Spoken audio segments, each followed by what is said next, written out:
সিদ্ধিরগঞ্জ থানার ভাইদেরকেও বলি, আমি সোনারগাঁর পক্ষ থেকে সিদ্ধিরগঞ্জ থানার সকল মা বোনদের, ভাইদের এবং নেতৃবৃন্দকে আমার সোনারগাঁয়ের একটি পার্ট হিসেবে আমি সোনারগাঁয়েরই মনে করি সিদ্ধিরগঞ্জ। পাশাপাশি আমি একটা অন্য বক্তব্য দিব, আপনারা মনে কিছু কিন্তু নিয়েন না। আপনাদের এই সিদ্ধিরগঞ্জ, মিজমিজি, সানারপাড় এইসব এলাকাটি কিন্তু আমি ছোটবেলা থেকে চিনি। আমি এই এলাকাতে বিভিন্ন সময় ব্রিক ফিলের জন্য মাটি নিয়ে আসি, আমার নিজের ব্রিক ফিলের জন্য। এই এলাকার থেকে কিন্তু আজকে এখানে ঘুরে আমি তো নিজেই অজ্ঞান হয়ে গেছি যে কি এলাকা কি হয়েছে। যাক, ধন্যবাদ দেই, আরো উন্নত হোক আপনাদের এই এলাকার। আমি যতটুকু জানি এই এলাকার খাল বিলের সমস্যা আছে, এই এলাকার সাপ্লাইয়ের পানির সমস্যা আছে, এই এলাকার গ্যাসেরও সমস্যা আছে।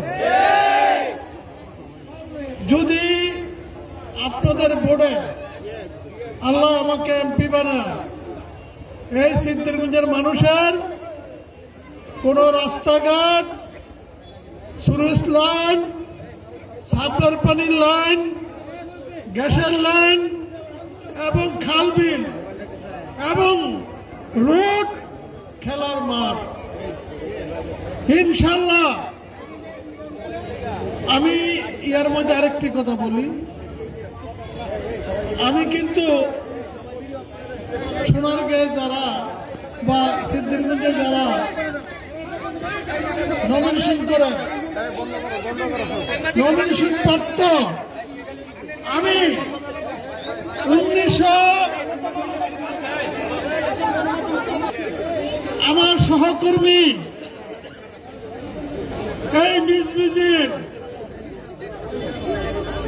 গাজী ইসমাইল ভাই,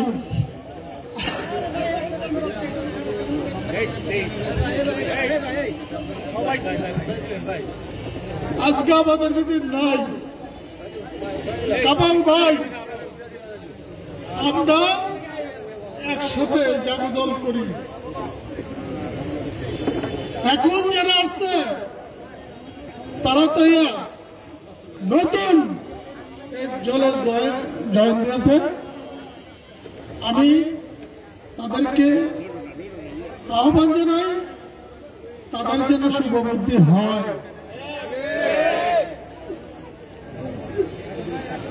যদি আল্লাহ আমাকে আপনাদের বোর্ডে আমি সংসদ সদস্য হতে পারি, সিদ্ধিরগঞ্জে কোনো মাদক থাকবে না, সিদ্ধিরগঞ্জে কোনো সন্ত্রাস থাকবে না, সিদ্ধিরগঞ্জে কোনো চাঁদাবাজ থাকবে না।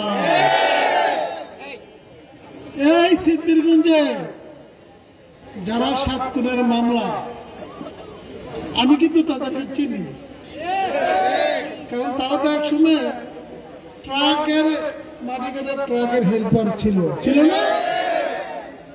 আমি আমার নিজের মাটির কিন্তু বলছি যে আমি কিন্তু মাটি দিচ্ছি, আমার মাটির টিপো মারছে। যাতে এই এলাকার সকল নেতৃবৃন্দকে বলি, আগে দেশ বাঁচাইবেন, দলের কাজ করবেন।